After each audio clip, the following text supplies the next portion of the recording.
please rise for the Pledge of Allegiance. I pledge allegiance to the flag of the United States of America and to the republic for which it stands, one nation, under God, indivisible, with liberty and justice for all. Thank you. Limited public comment. At this time, any member of the public wishing to address the committee may do so for up to 3 minutes. Morning, Sheriff Lee. It's on today. It sure All right. is. I passed around a bag there. It's the some pipes, and one of those is an electronic device that's what's falling apart in our big electronic locks for our big doors at the jail there. If you want to take a look at those are water pipes, not sewer pipes. I thought it'd be nice to you. So, so take a look at it. You'll see that big square thing, and there is the electronic device for the doors, and it's broken, and they don't make replacements anymore. That's how old our doors are getting. So, with that, any questions about that, let me know. What does that mean? How are you gonna lock doors and stuff? Oh, we Manually do it, Yeah, well, we still have Little the, padlocks on them, or? there you go. We still have those big old brass skeleton keys and stuff like that. Okay. Oh, yeah. I've seen plumbing like that.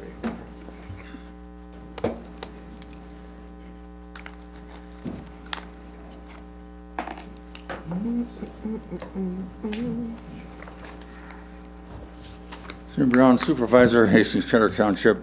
I want to commend the commissioners for doing something or putting something back together that should never have been torn apart a long time ago, and that's the splitting up the Charlton Parks and Rec Board.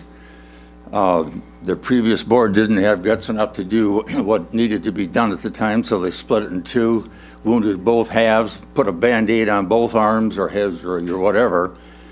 And then we've had to put up with this for the last 10, 12 years or whatever. Putting it back together is probably, now that you've done it, is the easiest part is done. Now it's putting together a board that will get things done. Look at Charlton Park from 10,000 feet. Actually, look at Berry County from 10,000 feet with our Parks and Rec, not to just include Charlton Park. But long run, Charlton Park, with the right leadership, could supply more money than the county could spend in 1 year for everything else. And if anybody says that can't be done, they said because they don't know how to do it. But we've got enough people in Berry County with enough ambition, brains, and brawn or whatever to get the job done. It can be done. We don't need a millage for quote, Parks and Rec in Berry County if we do it right. So the hard part's coming, but the fun part is coming also. We can do it. Thank you.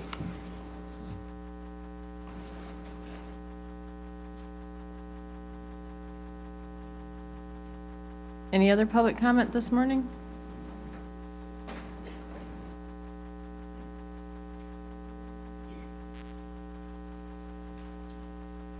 Rick Moore, Berry County Parks. I just wanted to remind the commissioners to speak in your outdoor voice or into the microphone so the rest of the world can hear you, because there's hundreds, if not thousands, of people listening to us all on the internet.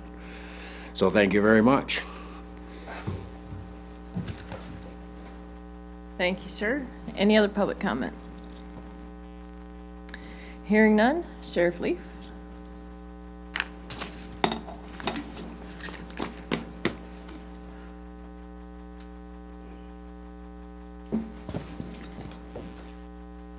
Well, we're finally getting caught up on being able to hire people, and we found somebody from Benton Harbor area. Is that right?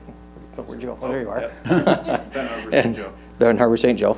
And this is Jared Williams, and I'm going to swear him in today. And I thought make a nice little ceremony out of it today. Thank you. Hold on, I think the newspaper wants to get the camera ready. You want to shut the door so we don't, or open the other?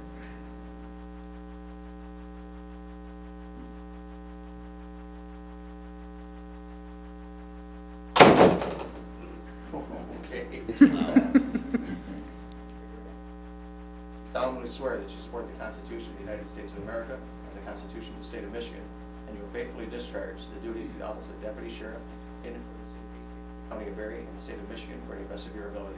I swear.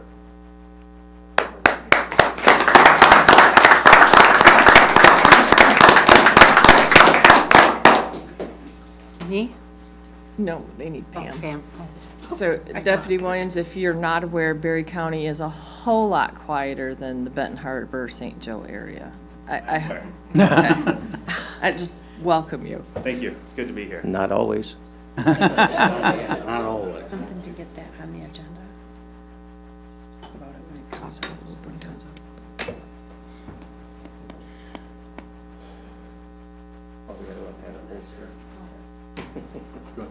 The chair owes you a Coke if tomorrow things go off the rails, right? She jinxed it?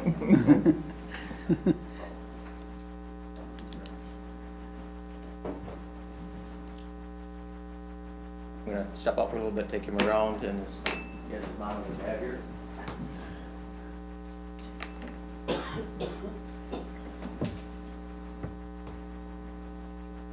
His dad retired from East Grand Rapids PD, so he made it.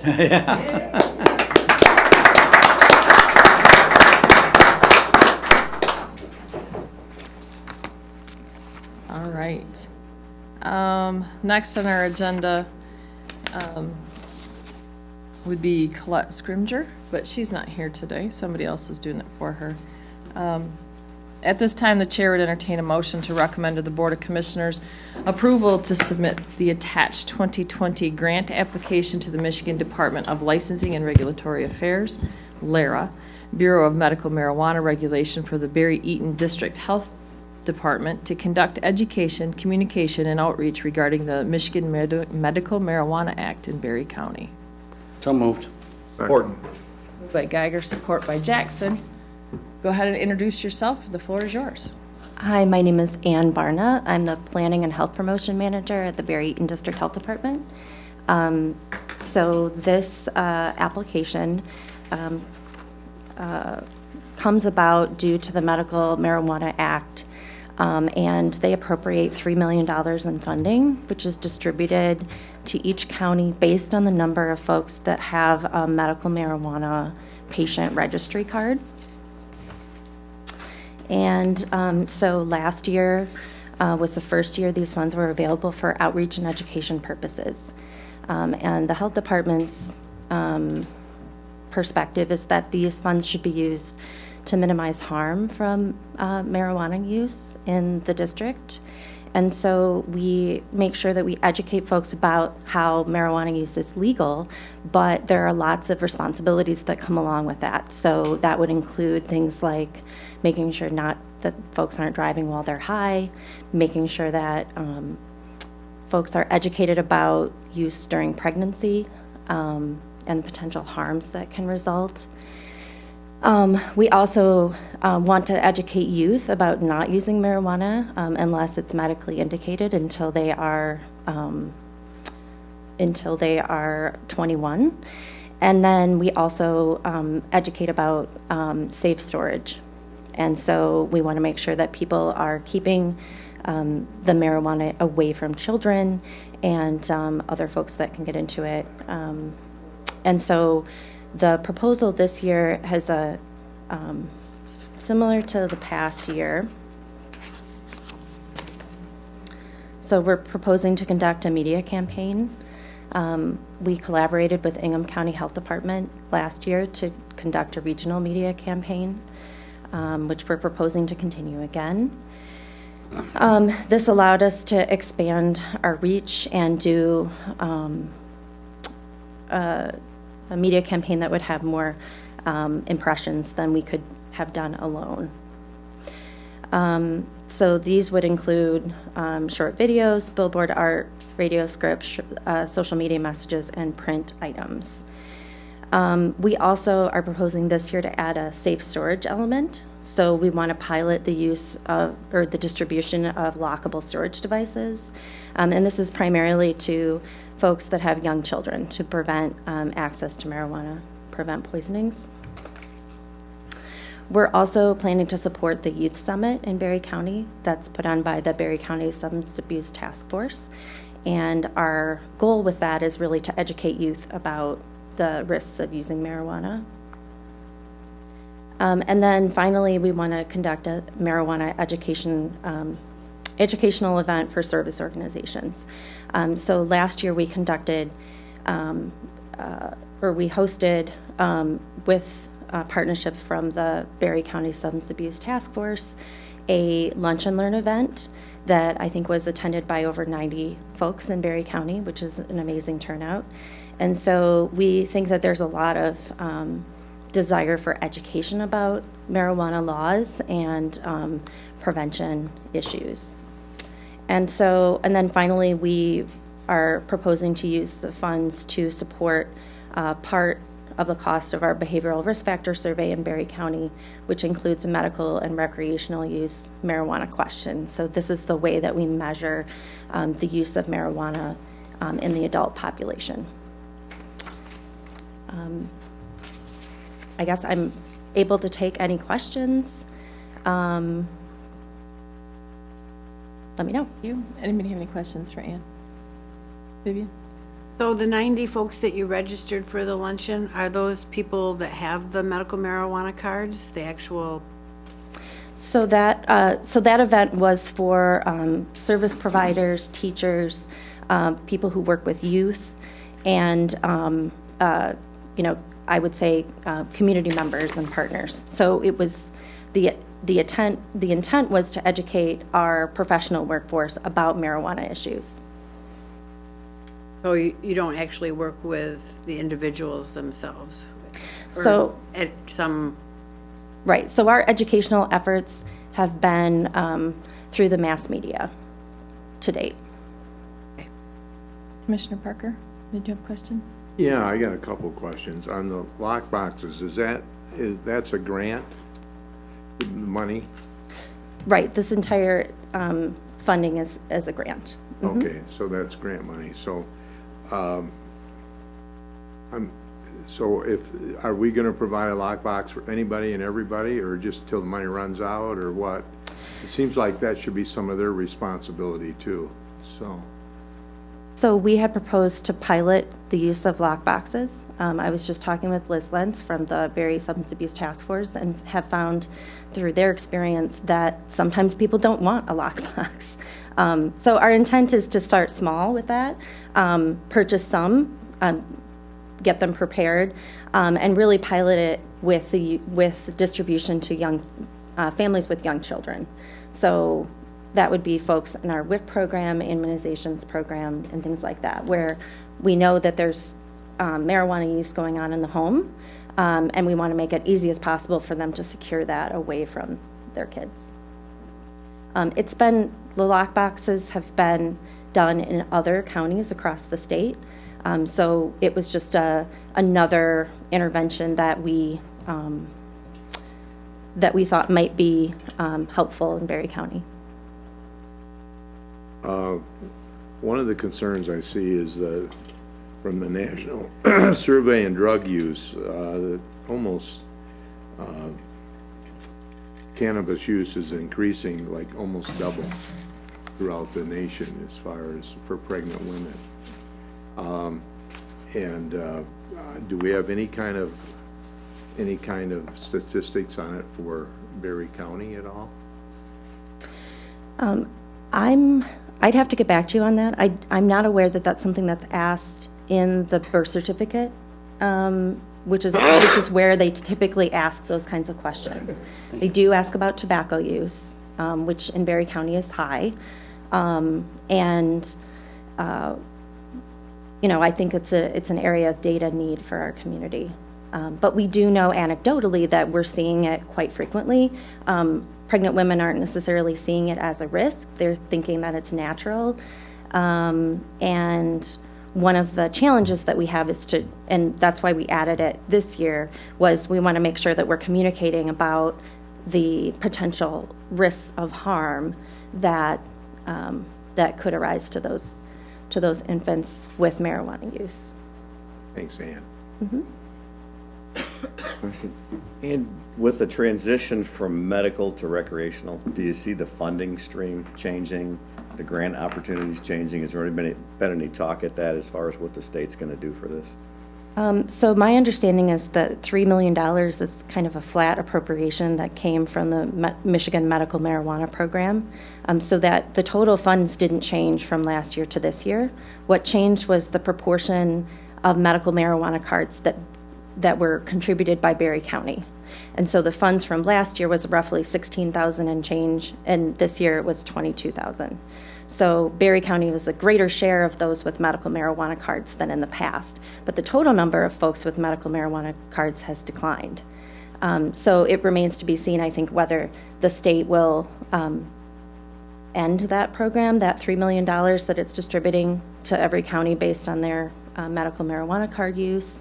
Certainly the number of medical marijuana cards is likely to decrease, because for adults, if with adult use law, they don't need a medical marijuana card in order to possess legally. Thank you. Any other questions for Ian?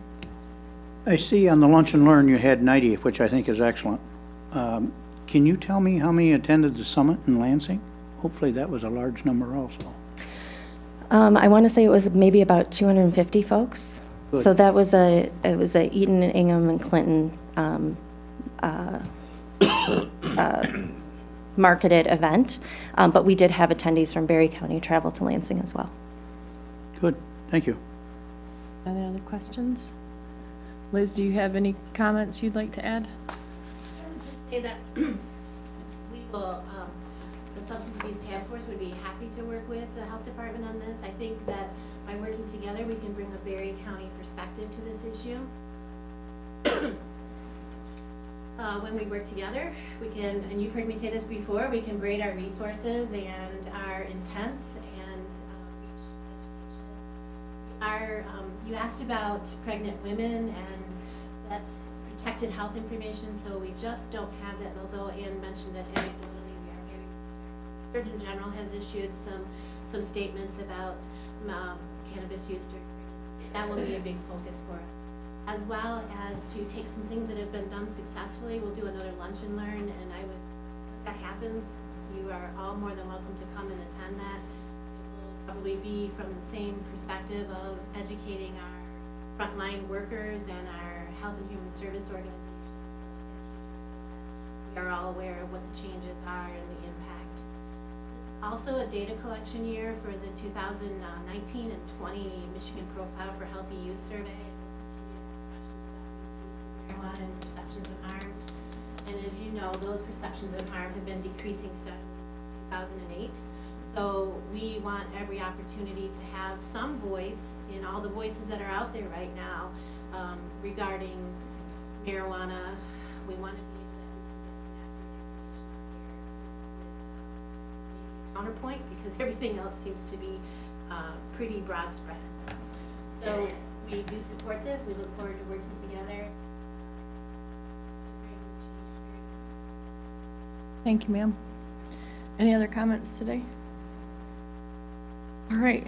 The question before the committee is to recommend to the Board of Commissioners approval to submit the attached 2020 grant application to the Michigan Department of Licensing and Regulatory Affairs, LARA, Bureau of Medical Marijuana Regulation for the Berry Eaton District Health Department to conduct education, communication, outreach regarding the Michigan Medical Marijuana Act in Berry County. All those in favor, please say aye. Aye. Opposed, nay. The item is approved. Thank you, ma'am. Our next item will be presented by Mr. Haney. At this time, the chair would entertain a motion to recommend to the Board of Commissioners approval of the agreement for economic development services between Berry County and the Berry County Economic Development Alliance and its parent organization, the Berry County Chamber of Commerce, for the period of January 1, 2020 through December 31st, 2020. So moved. Second. Moved by Gibson, second by Parker. The floor is yours. Thank you. Good morning, everyone. I'd like to start by thanking you for your support of the Economic Development Alliance and their work over the past few years. I'm currently the chair of the board, so I'm here this morning while we search for our new CEO for the Chamber and the EDA to present the agreement for services for next year. There are no substantive changes to the agreement other than the amount that you had budgeted for the Chamber or for the EDA this year, and I thank you for that. But I'm happy to answer any other questions you may have. Any questions for Don? I guess I remember when I was on the board, we asked municipalities to help support it. Are we getting that kind of support too from like different townships and towns and that? We haven't in the past year or so, and I'm not sure when that ceased, but it is something that we've been discussing of late, so I hope to see that resumes. Okay. All right. Any other questions? Hearing none, the question before the committee is to recommend to the Board of Commissioners approval of the agreement for economic development services between Berry County and the Berry County Economic Development Alliance and its parent organization, the Berry County Chamber of Commerce, for the period of January 1st, 2020 through December 31st, 2020. All those in favor, please say aye. Aye. Those opposed, nay.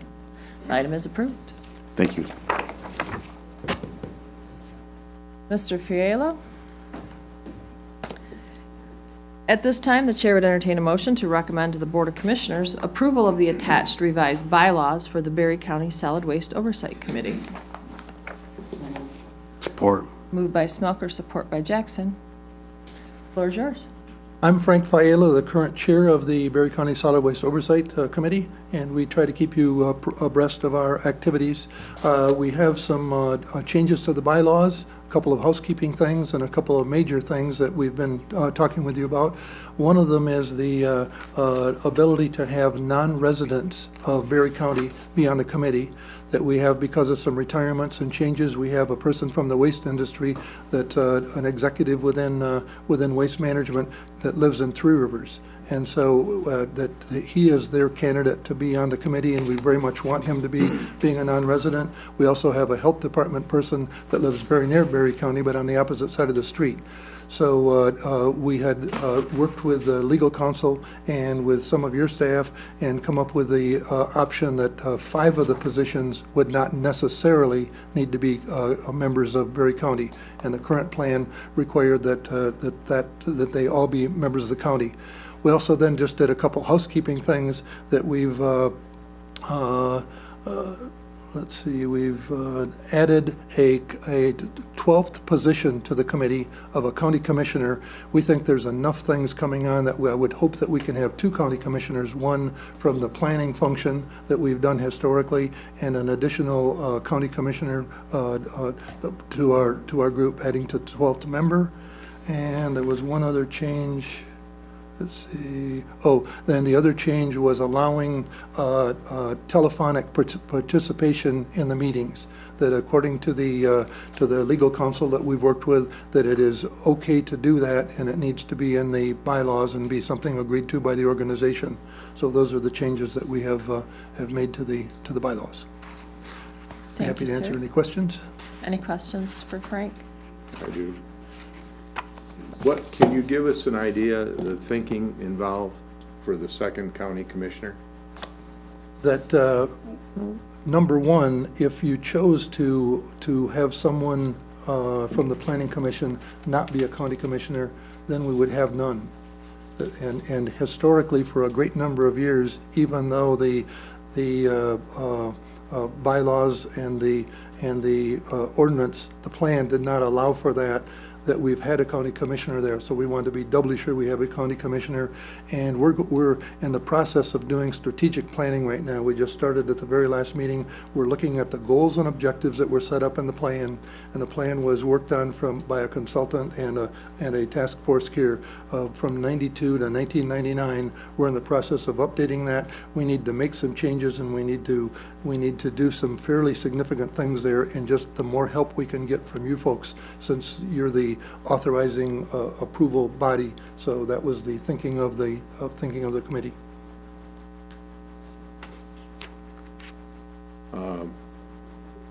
So you're saying that in case a future county commissioner would not pass, put somebody on there for planning commission, that's your main reason then? Let me say it another way, that historically, in about the 10 or 12 years that I've been involved on the committee, there has always been a county commissioner on the committee.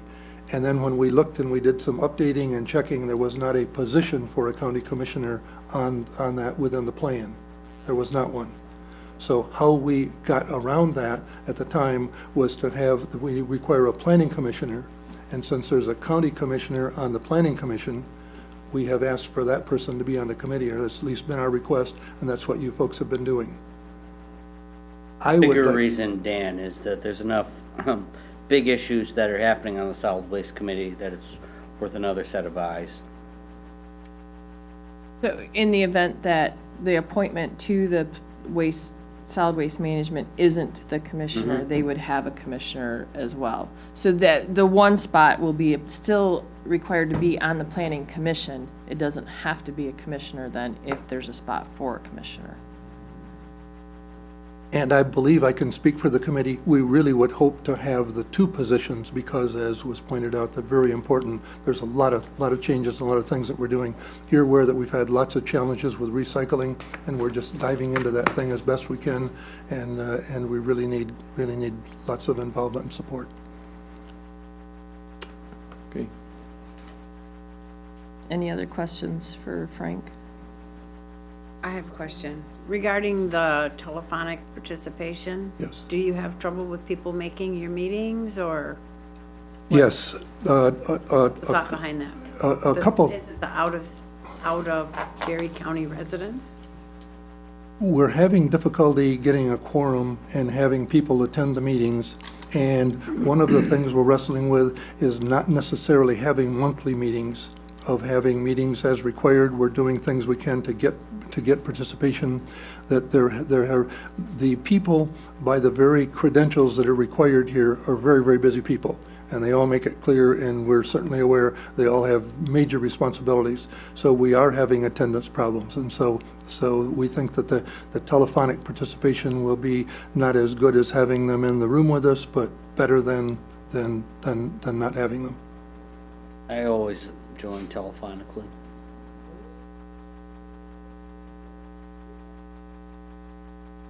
I do know that I have a committee that allows for call-ins to make quorum as well. They just have to have their name in the attendance, that they're on the phone when the discussion is. Sometimes, like, your phone calls drop, but they call back in.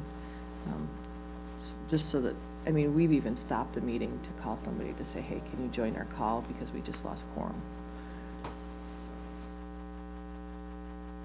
And we've checked over time with that, and number one, everyone in the room needs to be able to hear them clearly, and vice versa, and it needs to be something that the group votes on, and by a majority vote allows for the participation, which we have done. Thank you. Sorry, that didn't come up very well. Well, any other questions for Frank this morning? Hearing none, the question before the committee is to recommend to the Board of Commissioners approval of the attached bylaw or attached revised bylaws for the Berry County Solid Waste Oversight Committee. All those in favor, please say aye. Aye. Opposed, nay. The item is approved. Thank you. Thank you, sir. Where am I? What did I do with my agenda? Here we go. Mr. Kirsch. At this time, the chair would entertain a motion to recommend to the Board of Commissioners approval of the attached new Berry County Animal Shelter Schedule. So moved. Support. Moved by Gibson, support by Jackson. The floor is yours, sir. Good morning. It took me a minute to get up here this morning, but a little hectic down there.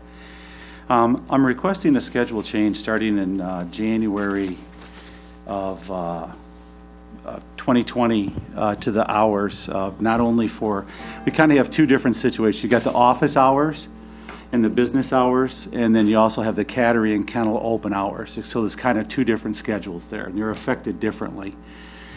We're running into an issue where we're not having enough time to get things cleaned, properly sanitized, get ready for the public and the kennels and the cattery, and to get things open to the standards that need to be and where people are safe. Like we open at 8 o'clock for the office, at 8:30 we're open for viewing of animals, and it takes us until almost 9:30 or 10 to get all the water off the floors, get things mopped, squeegeed, the dogs, cats taken care of, all the animals in processed, out processed, and we're just running into some issues where I'm always turning people away as it is, and so I'm requesting in the cat and kennel, in the cattery and the kennels, that we change from being open at 8:30 in the morning to open at 9:30 to the public, where the public can come in. It gives us an additional hour to in-process animals, out-process animals, the cleaning, the sanitation in both. And then, of course, situations that happen, like, yesterday morning I walked into 5 animals that were dumped off in the front door. We spent 2 hours catching them, and so there's always something, going on or something like that at the shelter. And then the other part, the office would still remain open at 8 o'clock. And the main change I'm requesting for the office is that we close 4 days a week at lunch from 12:30 to 1:30, just for staffing purposes. And we're still open for 8 hours a day during the week. And then on Wednesdays, I'm requesting that we open at 1 o'clock, both the kennels and the office. And we take that Wednesday morning from 8 o'clock to 1 o'clock. 12 to 1 would be lunch. But from 8 to 12 to do our banking, our bills, writing grants. Right now, we're trying to do that in between customer time because we're never really closed. We operate at 53 hours a week. I have 19 hours a week between 2 part-time people. And the office is open 49 and a half hours, and I have a 40-hour employee. So on Mondays, Thursdays, and Fridays, I actually clean the kennels. And then every day, 5 days a week, I take over the clerk's job. And then 4 days a week, and then I do the clerk's job for 5 hours every Friday. So I'm just trying to get some more hours that are compatible to what, so to help us to run it smoother and still be operating at quite a high level of hours. I put in a sheet that's called surrounding area shelter hours for everybody to look at, so you can kind of compare to like what we do versus what other shelters do. And the one that even comes closest was 39 hours for the Kalamazoo County Animal Services and Enforcement. And we're at 49 and a half. And even with the changes, we're still at 42. So we exceed even that quite a bit. So we'll still be working at 42 and a half hours. And 45 hours where we'll be open to the public, because it's important to be open to the public, obviously, for licensing, picking up found animals, surrendering animals, being able to adopt. When I first originally looked at this, if you look at the surrounding areas, there's only one other place, I think, besides us that's open on Saturdays, and I was actually thinking about potentially closing on Saturday. The issue is in 2019 we adopted 78 animals on Saturdays, and I just don't know when I can make that up. So that didn't drop the Saturday hours, but that does also bring our clerk in. So the clerk has to leave during the week to compensate for working that Saturday. Any questions for Ken? Well, Go ahead. Just some comments that Ken and I have looked over this schedule, and one of the issues that we've been debating back and forth over the course of the year is the amount of volunteer hours that go into the shelter. The shelter is not a 5-day-a-week, 9 to 5 operation. There's people in there 7 days a week. So with the exception of law enforcement, it's one of the few county departments that runs nonstop, 365, You know, there's people there. If there's emergencies, there's people there. And how many volunteer hours do you think we get in an average month? Oh, well, last year, we just had our end-of-year party last week, and we did just shy, we did 5,986 hours, 4,986 volunteer hours. That's between a core group of about, we have a couple volunteers that got a special prize this year that had over 1,000 hours. So if I didn't have the volunteers, believe me, we couldn't do what we do. Well, that's the thing. That's 2.5 people, I full-time. know, yeah. You have 5,000 volunteer hours that the Right. county is not paying for. We're paying for 19 hours a week. Yes. Plus yourself and a clerk. Right. But if those volunteer hours go away, we're in serious trouble as far as staffing the kennel.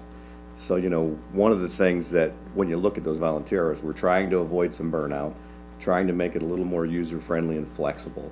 And just by some adjustments in the hour, we feel that this is a step in the right direction. We actually suggested that we consider closing on Saturdays, but Ken looked at the numbers and decided that wouldn't be a good spot just because of the number of animals that we do adopt on Saturdays. So it was something that I thought was a very reasonable request as far as an adjustment to hours. And like I said, with our 19 hours of paid staff time and all the volunteer hours, we just need to make a few tweaks in it to make it a little more user-friendly for the people who are donating all that time, effort, and energy to the kennel. Thank you. Any other questions for Ken? Dan? Yeah, are you saying that there are people there during the lunch hour too? Dave just mentioned that there's always people there. Right, so we're currently there, we are open for customers 9 hours a day and 4 hours on Saturday. Okay, so you're talking And- about taking an hour and closing for a full hour? 4 days a week. And Okay. then on Wednesdays, the staff would come in and still work on Wednesdays from 8 to noon. And then during that time, we would not be open to the public. What we would do is we need to do right now we're trying to do our deep cleaning hallways, restrooms, the facilities, the cattery, the kennels, and everything. We're trying to do that while we're open for business. So we get out, we start cleaning, and then customers walk in, and then we're constantly fighting what we're trying to stay. We don't have the time to do that. So we would open at 1 o'clock on Wednesday and be open for the next 4 hours. Okay. Dave and I talked about opening, stay later a couple of nights, which is great in theory, but you can't not take care of the animals at 8 o'clock in the morning. Right, you can't just come in and say we stay open till 8 o'clock one night a week, so you would think we would shift that to noon, but you have live animals that have to be taken care of. So you still have, instead of helping out the hours, you're actually adding 8 hours a week more on the staff. So will you advertise this then in the paper and that? So my idea was I was going to put once it was approved, I'm going to put an advertisement in the paper, and then I'll also put it out on social media. So, and then there's, of course, an answering service, right, during that lunch Well- hour time, if somebody calls in? So what happens now, right, so what happens now is when we are closed, they call dispatch, and then that's what we have the drop-off for. Okay, So- so if they have a dog and a problem they got to get rid of, and it's during the lunch hour, or Right. the only time they can come and get a license is their lunch hour time, how would that? So what I did for the lunch hour is I moved our lunch hour to 12:30. So that usually people take their lunch hour usually between 11:30 and 12:30, and then that way, Yep, that's good. you know what I mean? That way we're not closing at like 11:30 or 12 for lunch for people, because I do understand that as well. And also I'm trying to encourage, and I've advertised that we've put our application for a dog, the new license out it's on the county website now, and it's out on social media as well. So I'm trying to get people to mail it in as well. Okay. Save them a trip to the shelter. Well, I'll tell you, after the years that we've been through this, it's just a refreshing, pleasant experience now to hear about the animal shelter. Well, good. I appreciate that. Even the Secretary of State has a day where they don't open at dark 30. So I'm assuming that Wednesdays is statistically your slow day? Well, so what happens on Wednesday, the nice part about Wednesday is that's the one day a week where the 4 employees are actually together for 4 hours. right? Yeah, but I So, mean, animal traffic wise. Animal traffic wise, people- that's our lowest day. I wouldn't you have know. I wouldn't have a beef You know. if you just didn't have adoptions done on Wednesday at all. If you advertised it, it's either Monday, Tuesday, Thursday, Friday, Saturday. I mean, if that worked out. I mean, I think that you should have the flexibility to say, hey, this isn't working, and we need to have a little bit of more time on Wednesdays, or we need to delay till 10 o'clock. I mean, you still have the emergency drop-off stuff. If, you know, I work at Viking and I got the stray dog that shows up, I can drop it off when I get to work at 6, and at least it's in your It's in the facility. it's in the yeah. facility, and then you can handle it when you get there. Because that's why we have the outside kennels and stuff. So I think that as long as you're still providing a service as many hours as you can a week, I think you should have the leeway to adjust your schedule. I appreciate that, yeah. I mean, your schedule is a lot different than anybody in this building, so. You know, and then we're also, like Dave said, you know, we're also, it's this is a 365 thing. It It's, is. you know, I Christmas, totally Thanksgiving. understand And the that. volunteers, I got to tell you, I love them. They came in, I advertised for Thanksgiving, and we just had tons of people, and you know, and we actually, you know, reunited a couple of families with their dogs, you know, on Thanksgiving, great. so that was kind of nice, but we're still going to be there. But we need some time.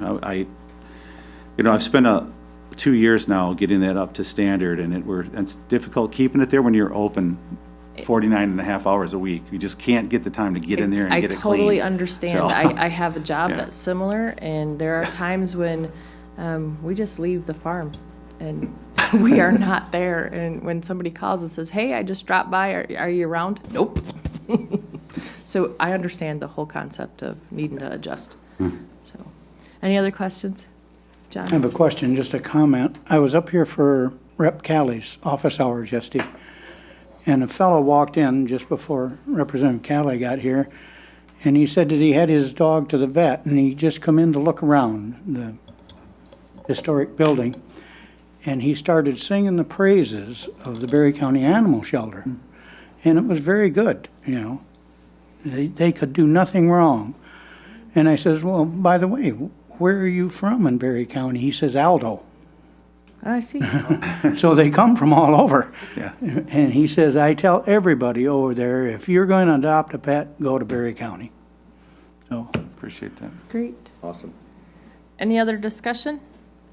The question before the committee is to recommend to the Board of Commissioners approval of the attached Newberry County Animal Shelter Schedule. All those in favor, please say aye. Aye. Opposed, nay. The item is approved. Thank you, sir. Thank you. Everybody have a happy holiday. You too. Do you want to take a break before we continue? It's up to you. Well, let's motor through. I got to get back to work. you are at work. Well, you know, I wear 2 hats on Tuesdays. Up at our next item is Mr. McManus.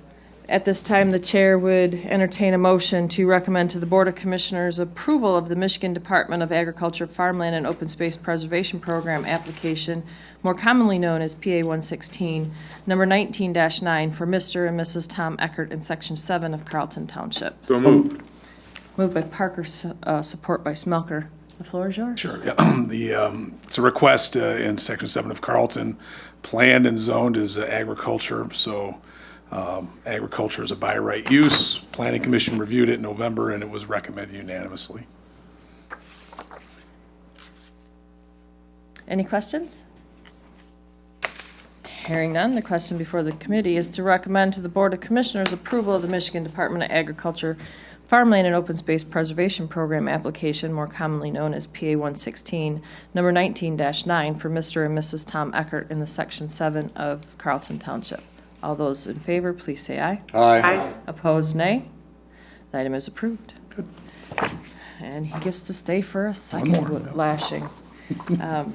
At this time, the chair would entertain a motion to recommend to the Board of Commissioners denial of map change A2-19 for Karen Echtenoff from the General Commercial GC to Mixed Use MU in Section 1 of Woodland Township.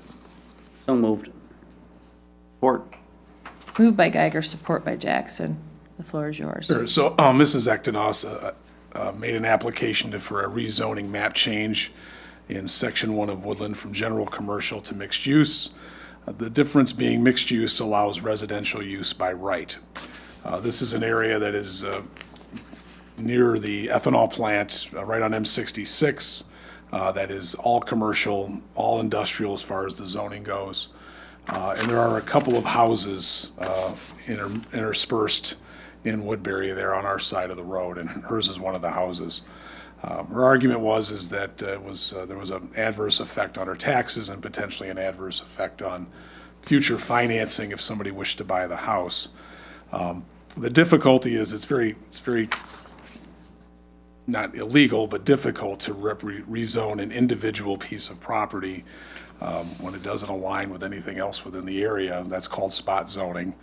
The Planning Commission reviewed this in November, and they made the recommendation to deny the request. One of the comments is that when we review the master plan here in 20, as we start that process, this is an area that could be reviewed, and maybe we could do something not just on an individual property basis, but really looking at the entire section to see if there's any adjustments that need to be made. I know that Mrs. Ektenos sent a letter to you. I think you have that in your packet. Okay, so, we don't control financing or the market, but the area up there is definitely going away from residential use, so, that's why I think the denial was put into place. Any questions for Jim? Ben? So I sit on the Planning Commission, and we sympathize with Mrs. Ektenos, but there is a larger issue here, and that is the challenges of Woodbury. If you're familiar with the area, one half of the town is on one side of the county line, one half is on the other. Like Jim said, very close to the ethanol plant. And there have been some houses that have been very close to the road, brought into the master plan. But they were zoned mixed use for a long time ago, and there's a bunch of other houses that have similar characteristics. So I felt like it was spot zoning, and it wouldn't be consistent and fair to the other property owners. And that was a unanimous vote by the planning and zoning? It was. Yeah, the minutes are in your, I attached those as well.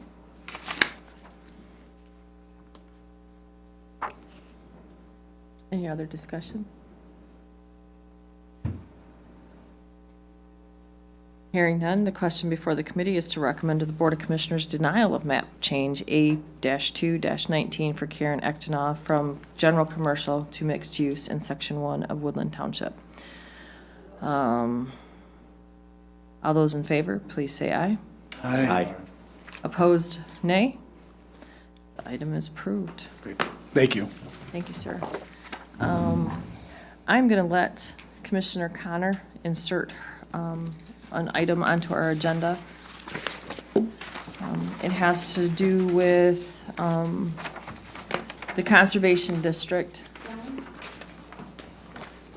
So the question before the committee would be the approval of a letter of support for the Berry Conservation District U.S. Forest Service Great Lake Restorative Initiative Cooperative Weed Management Area Proposal. And I believe that is a grant application that they're submitting, and they just need a letter of support from the County Board of Commissioners. For you who don't know, this is Fallon, is it Januska. So she's, takes the care of the invasive species for the Conservation District, the land invasive species. I'll let her explain what this is about. It was kind of a late request. Yeah, so the grant proposal is like very quick, especially with the holidays. And so I just got the project together, but it is large management of Phragmites in a few different locations. The one in Berry County is at Pierce Cedar Creek Institute, and that one's kind of a main priority because of how easily Phragmites can spread. That being such a public place, it's very easy for somebody to go there, touch their frag, and then bring it somewhere else in the county. So we're trying to get those big populations there to prevent spread other places. And yeah, it would be a grant just to treat that for 2 years and restore their areas. And then there's a few places in Calhoun County that I also cover that would also be under this project. So before we go any farther, was there, I need a motion so that we can have discussion. So moved. Support. Okay, moved by Smelker, support by Gibson. Discussion. Go ahead, John. No, go ahead. The Great Lake Restoration Initiative, how does this, all right, so we're learning more about the invasive nature of these weeds. How does this tie into lake restoration?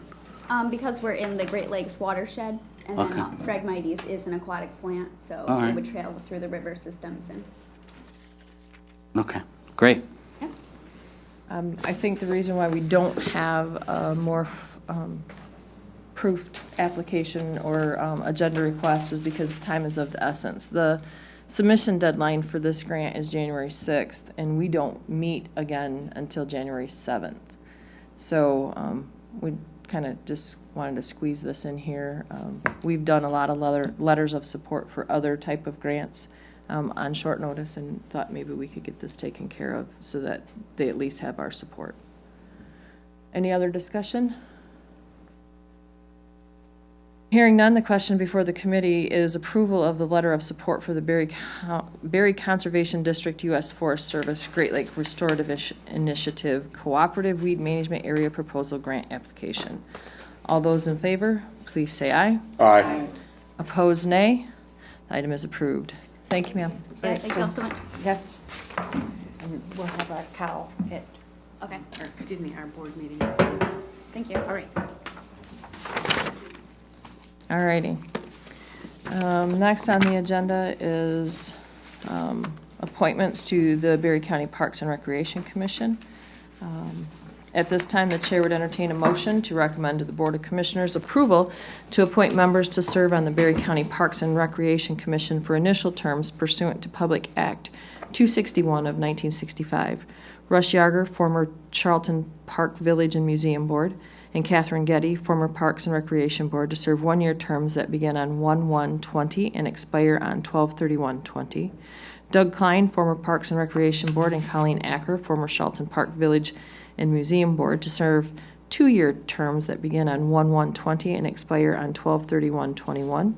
Heather Wing, County Commissioner, Rick Moore, Thornapple Trail Association, and Daryl Cheeseman, Charlton Park and Gas and Steam Club, to serve three-year terms that begin on 1/1/20 and expire on 12/31/22.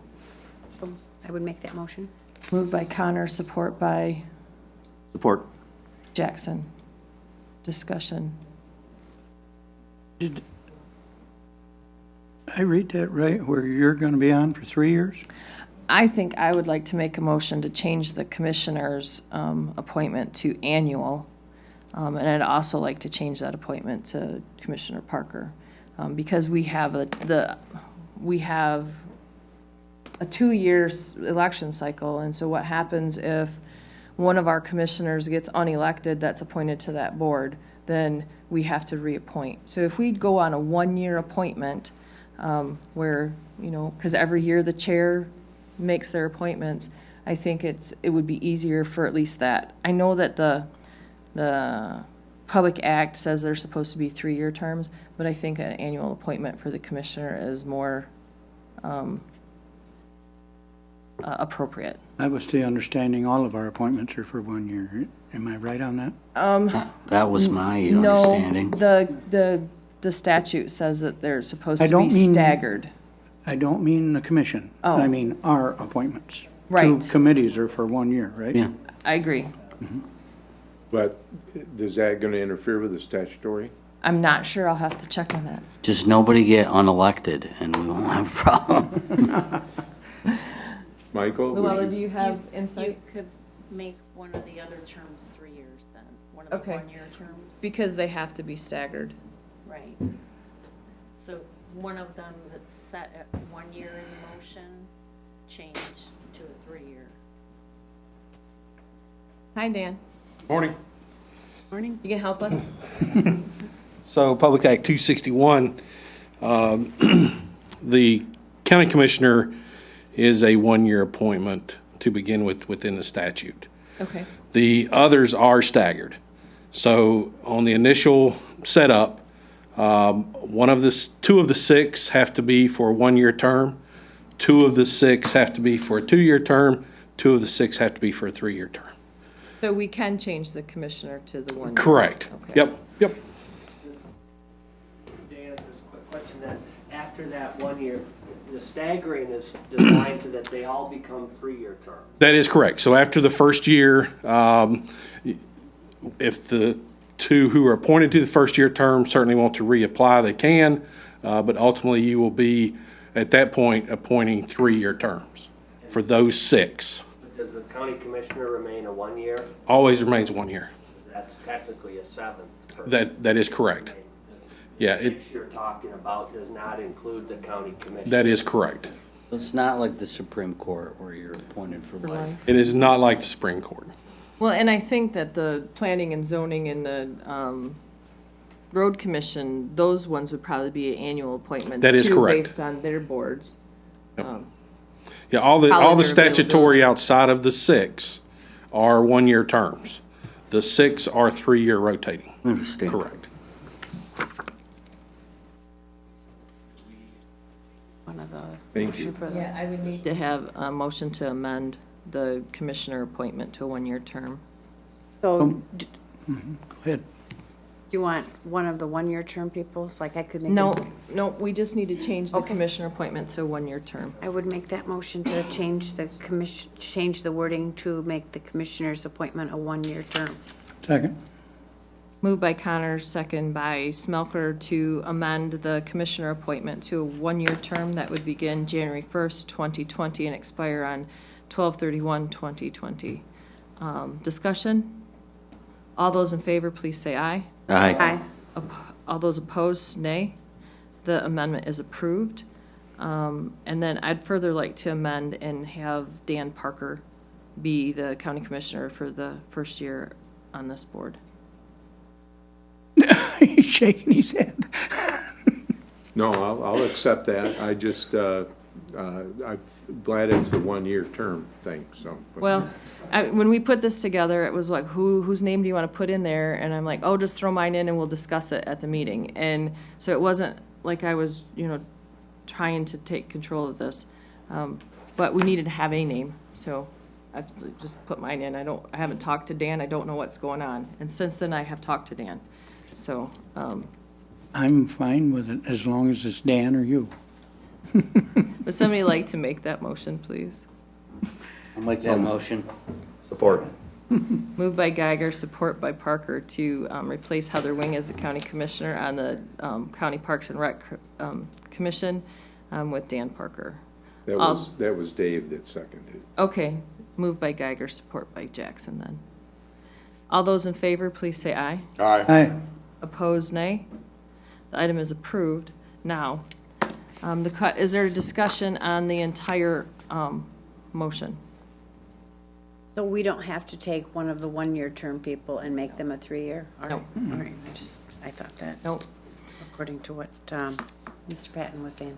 Nope, because we are the decision makers. Okay. Our appointments are annuals anyway. Okay. Any other discussion? Hearing none, the question before the committee is to recommend to the Board of Commissioners approval to appoint members to serve on the Berry County Parks and Recreation Commission for initial term pursuant to Public Act 261 of 1965. Russ Yarger, former Charlton Park Village and Museum Board. Catherine Getty, former Parks and Recreation Board, to serve 1-year terms that begin on 1/1/20 and expire on 12/31/20, excuse me. Doug Klein, former Parks and Recreation Board, and Colleen Acker, former Charlton Park Village and Museum Board, to serve 2-year terms that begin on January 1st, 2020 and expire December 31st, 2021. Dan Parker, County Commissioner, to serve a 1-year appointment beginning January 1, 2020 and ending December 31st, 2020. Rick Moore, Thornapple Trail Association, and Daryl Cheeseman, Charlton Park Gas and Steam Club, to serve 3-year terms that begin on January 1st, 2020 and expire on December 31st, 2022. All those in favor, please say aye. Aye. Aye. Opposed, nay. The item is approved. Thank you, thank you. And that was the last thing on my agenda. I Wow. do have something I want to, okay. At this time, is there any member of the public wishing to address the committee may do so for up to 3 minutes?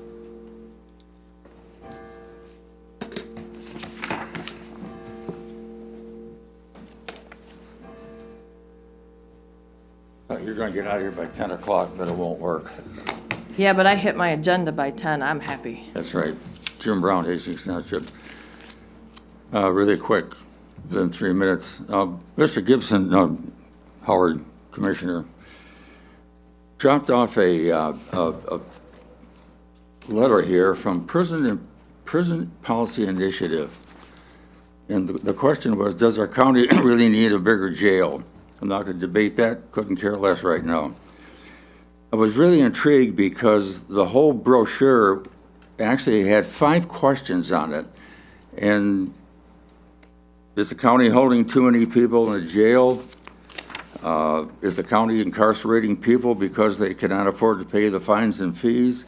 Is the county incarcerating people with substance use and mental health disorders who should be treated in the community?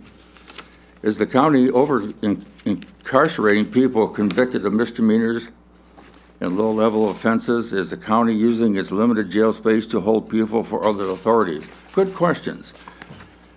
Looking at it from a different angle, from 10,000 feet, I could use that same mindset that we should look at a couple different things. The COA is one of them. And Charlton Park, Parks and Rec would be another one. When the administrator of the animal shelter said that they received almost 5,000 volunteer hours, that tells me that there's a lot of dedicated people for that particular situation. And I can't help believe that there's probably that many people that would give that many hours or even more for a lot of other things, including the COA, Charlton Park, or whatever, and I'm sure they do. I think we should look at this from 10,000 feet as we go ahead on this. Parks and Rec can be self-sufficient. I'm not so sure that maybe COA could be, I don't know. But when I look at my tax bill and I see 8 or 10 different lines on there for all the millages on there, and when you hear the comments of people coming into your township, talking to the treasurer when they're paying their tax bill, you'll get an education what people think about this and that and everything else. It would be a good thing to listen to. So anyway, I think we should start asking questions. And again, usually if somebody says it can't be done, it's only because they don't know how to do it. And that's an easy way out. And that's why the Parks and Rec was split about 10 or 12 years ago. The commissioners at the time didn't know how to do it, didn't have guts enough to do it, to fix the problem, so they split it in 2, and you guys had to put it back. And maybe the crowning luck on this is that we'll put it back together better than it ever would have been if they had done something really stupid. Last but not least, no, not last but not least, Star School. They've been on a rampage to collect enough pizza boxes to equal the height of the Statue of Liberty, and they did it. They're going to get an award this Thursday. It is really, really cool. And that's just going to be the start of some really cool things. Last but not least, and this will be the last one, this meeting should be held someplace else. This building is probably 150 years old. It was built for the horse and buggy days. They didn't have the technology, they didn't have the people, they didn't have the problems, but this meeting should be held someplace else. I'm watching commissioners having to look around these wooden posts to see the person talking. I'm also watching people trying to hear what you're trying to say. We've got the technology, we've got the equipment, we've got the place, but this is not the place to hold this particular meeting. Thank you. Any other public comment this morning?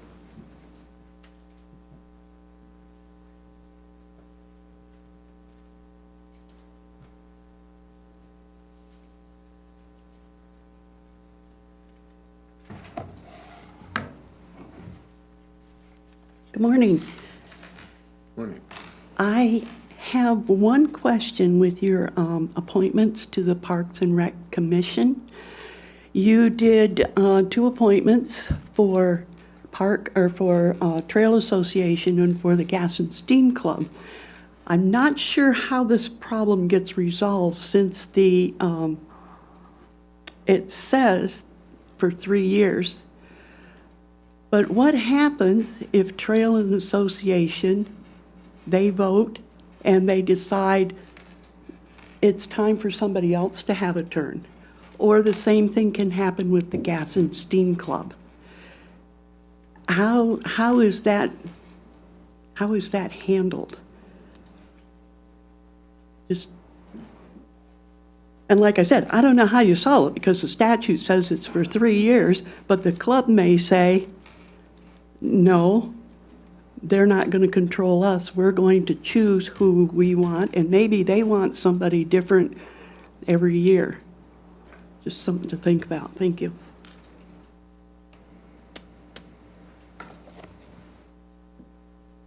Any other public comment this morning? Hearing none, is there any other business to come before the committee? Dan? No, I just wanted to let Charlton Park Board know that they're invited to the Parks and Rec last meeting Thursday at 6:30 for appetizers and desserts at the Titan Center. Kind of a meet and greet with each other. So I'm sure Dan probably has already mentioned that to them, but if there's anybody here that knows of any other board members from there, please let them know. So. Thank you, sir. Any other business to come before the committee? There being no further business and without objection, the committee is adjourned. You want to remind everybody about the 2 o'clock? Yes, just so that you are all made aware,